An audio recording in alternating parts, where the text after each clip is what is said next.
Hi guys, so today ay walang pasok kaya today ay brunch ko.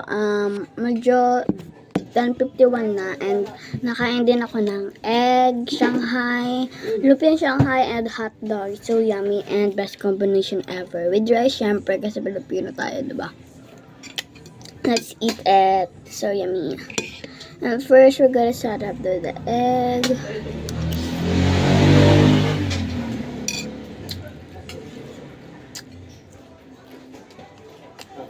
Kaya late na ako nagising kasi 12 or 12:55 na ako natulog kagabi. And it's kinda crazy because hinintay ko hanggang sa mauwan hanggang matulog ako, diba? So, I'm still eating. Inutusan ako ni Dada. And medyo madami itong rice ko. Kaya kailangan ito ubusin kasi sayang naman, diba?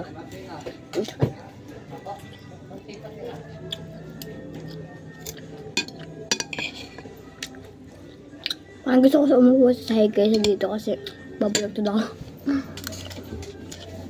Huwag na. Medyo comfortable pa dito tayo sa sahig kasi sobrang ganda nito. Kaya kain na tayo. Lalo.